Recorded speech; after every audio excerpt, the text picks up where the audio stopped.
चलती कथा में स्वागत की व्यवस्था नहीं रहती है, लेकिन यहाँ के समिति में और भक्तों के निर्णय के हिसाब से, गुरुदेव की आज्ञा के हिसाब से अभी बीच में स्वागत हो रहा है। हमारे बीच राहुल सिंह जी कुशवाहा, जिला महामंत्री से हमारे बीच उपस्थित हैं। आगामी विधायक उम्मीदवार भाई साहब गुरुदेव का और श्री लक्ष्मण दास जी महाराज जी का और संत समाज का स्वागत करते हैं। जोरदार तालियों के साथ स्वागत हो जाए।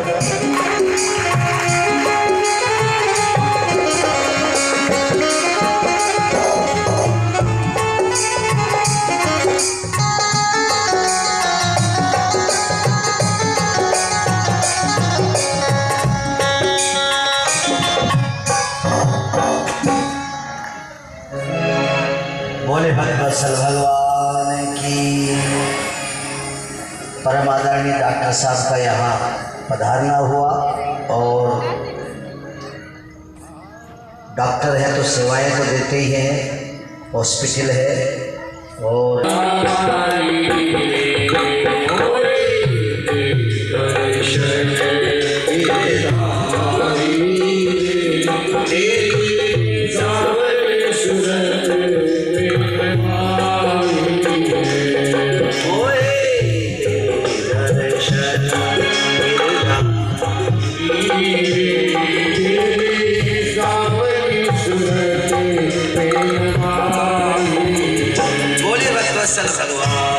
तय कर लिया कि इस बालक के जन्म लेने के बाद हम इस बालक को ही समाप्त कर देंगे तो हमारी सब पीड़ा खत्म हो जाएगी। एक बात का ध्यान देना, आदमी को किसी से अगर बैर निकालना हो तो आप डायरेक्ट, हमारे शास्त्रों में ये भी विधान है, आपको अगर संसार में जीने का स्टाइल अगर सीखना है तो महाभारत पढ़ो, कैसे जिया जाता है, दुनिया के बीच में कैसे रहा जाता है, ये महाभारत सिखाती है।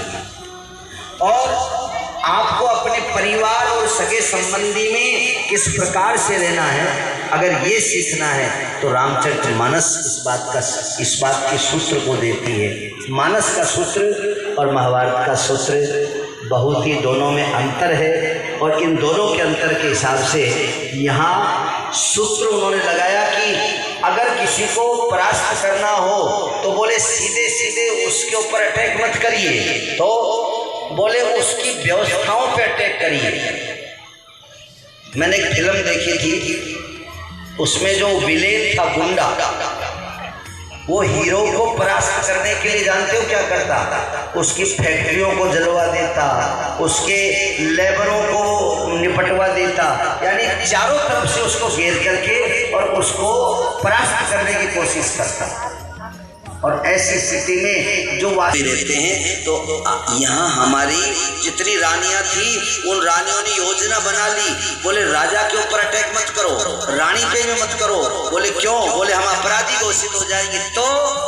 तो बोले इसके अपन तीसरी जगह के ऊपर अटैक करेंगे। बालक पैदा हुआ और जब वो थोड़ा सा बड़ा हुआ, राजा रानी का मोह उसके अंदर फंस गया।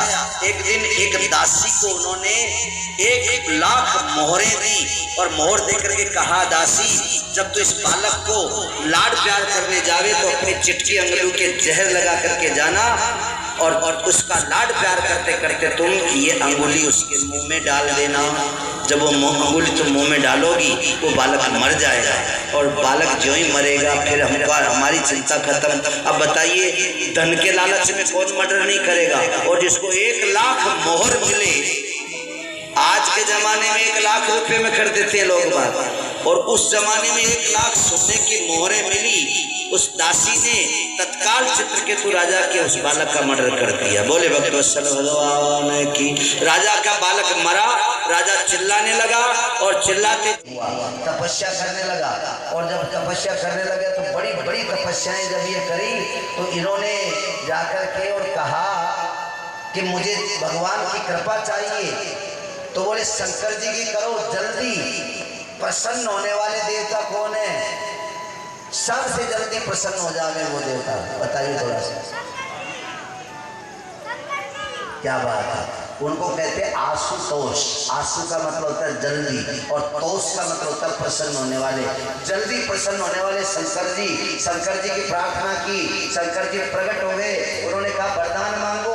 उन्होंने कहा बोले महाराज मैं वरदान क्या मांगू, मुझे तो आप एक काम ऐसा करिए, एक विमान दीजिए, उस विमान में बैठ करके मैं यात्रा करना चाहता हूँ।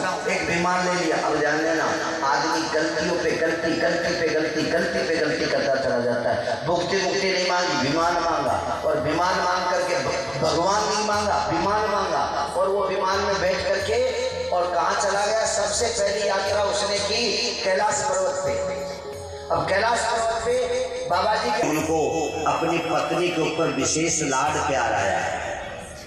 उन्होंने कहा बोले पार्वती जीवन में मैंने कभी तुमसे ऐसे प्रेम से बात नहीं की, आज मेरा मनो हो रहा है। बोले क्या बात था। बोले तुम आओ मेरे वामांग मायामी तदात्वदीयम, बोले यहाँ बैठ करके और मेरे से आप बात करो। आज हम अपने अंतर्मन के दुख सुख की बात करें।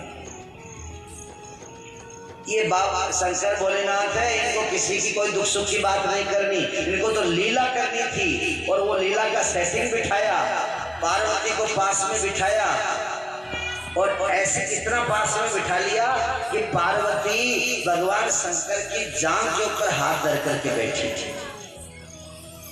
ऊपर से विमान में ये चित्रकेतु बैठ करके जा रहा है। जब इसने नीचे देखा तो इसने शंकर और पार्वती की मजाक उड़ा दी। बोले देखो नंग धड़ंग रहने वाले, जैसे इनके शरीर पे कपड़ा नहीं है ऐसे इनके दिमाग में भी बुद्धि नहीं है।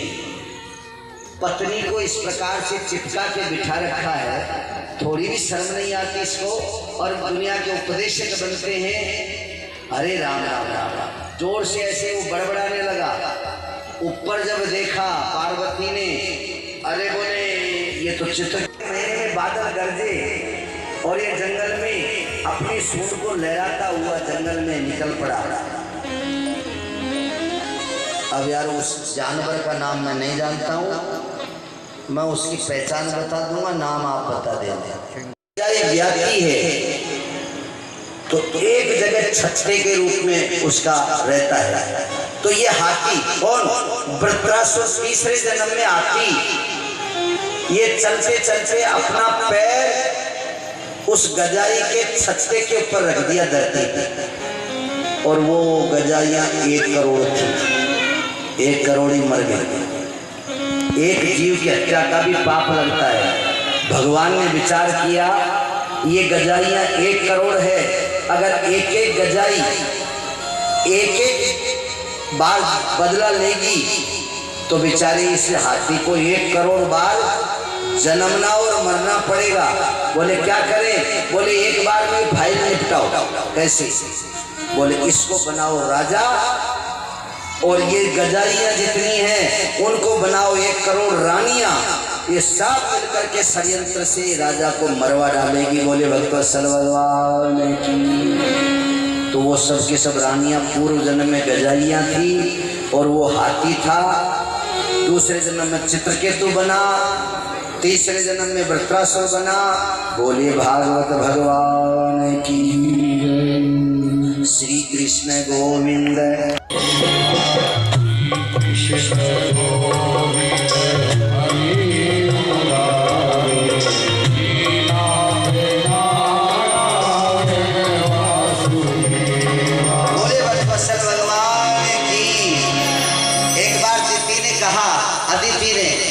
अपने पति से, ये राक्षसों के देवताओं की लड़ाई ज्यादा होने लग गई ना, तो इंद्र परेशान है। इंद्र की माँ अदिति ने अपने पति से कहा, बोले महाराज मुझे एक ऐसा बेटा दो ना। कौन सा, बोले जो मेरे बेटी की रक्षा करे। अब ध्यान देना, बोले तू 12 दिन का व्रत कर। कितने दिन का, 12 दिन का व्रत कर ले, तेरे ऐसा ही सुंदर पुत्र होगा जो इंद्र की रक्षा करता रहेगा। बोले महाराज व्रत की विधान, उन्होंने विधान बताया। बोले जो सुअर अपने मुंह से मिट्टी खोद दे उस मिट्टी को ला करके अपने शरीर पे लपेटो, रोज स्नान करो और भगवान की पूजा अर्चना करो। ये 12 दिन के व्रत का व्रत बड़ा कर रहा है। हाँ, इंद्र को मारने वाला मामला है ना, मर्डर केस बनेगा इसमें भारी, और इंद्र को तो बोले कितना ही कर रहा हो हम कर लेंगे, बताओ। बोले 365 दिन में वो व्रत पूरा होगा। बोले नियम क्या क्या है, अब माता बहने सुनना। तुम बोले संध्या के समय कभी सिर मत धोना, जब गर्भवती हो जाओ तो सिर मत धोना संध्या के समय, संध्या हो गई पहला ही। बोले धो भी लो, भूलवश धुल भी जाए तो बोले सैया के ऊपर अपने पलंग पे मत जाना, चले भी जाओ तो बैठना मत, सोना मत, और सो भी जाओ तो नींद मत लेना। अगर नींद ले ली तो वो सबके सब व्रत खत्म हो जाएगा। उन्होंने कहा बोले नहीं करूँगी, कोई बात नहीं, ऐसा मैं कभी भी ये गलती नहीं करूँगा। व्रत ले लिया, व्रत झेल करके शुरू किया व्रत, भगवत कृपा से गर्भवती भी हुई, धीरे धीरे गर्भ बढ़ने लगा। भगवान विष्णु ने, अब ध्यान देना, इधर चोर से तो कह दिया चोरी करो, चोर से तो कह दिया चोरी करो, और मकान मालिक से कह दिया जागते रहना। अब न तो चोर चोरी कर पाएगा न वो सो पाएगा, दोनों काम हो गए। इधर उसको तो कह दिया कि तुम व्रत करो तुम्हारे बेटा होगा, और इधर भगवान विष्णु ने क्या कहा इंद्र से, बोले इंद्र 365 दिन बाद तेरी मृत्यु फाइनल। बोले कैसे, बोले अदिति इतना जोरदार तपस्या कर रही है कि उसके जो बेटा होगा वो करेक्टली तेरे को मारेगा ही, उसको कोई भी नहीं, मैं भी नहीं बचा पाऊँ। बोले महाराज उसका उपाय, बोले वो व्रत खंडित करवाए, वो व्रत खंडित हो जावे तो फिर तेरे को कोई नहीं मार सकता। बोले मुझे क्या करना पड़ेगा, बोले वो गर्भवती है, अब उससे उठा बैठा नहीं जाता, काम नहीं होता, सेवा नहीं होती घर की, उसको एक छोटे से नौकर की जरूरत है। तो मुझे क्या करना है, बोले मैं छोटा सा बालक बन करके जाता हूँ और उसकी सेवा करूँगा। इंद्र छोटा सा बालक बन के आया, वो जगह बैठी रहे, वहीं पानी पकड़ावे, घर की झाड़ू वाली चौका बर्तन रसोई सारा काम इंद्र करने लगा रात दिन। अब उस पटेलन के तो धीरे धीरे आराम आ गया। आराम आते ही एक दिन ऐसे गर्मी थी, आज जैसे आज कह रहे सब लोग गर्मी ज़्यादा है, ऐसे गर्मी थी तो उसने विचार किया अरे चलो थोड़ा सा नहा लेंगे। उसने संध्या के समय, गर्भ अवस्था में संध्या के समय सिर धो लिया। सिर धोते ही ठंडक हुई, ठंडक होते ही उसको बोले चलो 2 मिनट पंखा के नीचे बैठ जा। पंखा के नीचे बैठी, उसको जाकर के आनंद आया।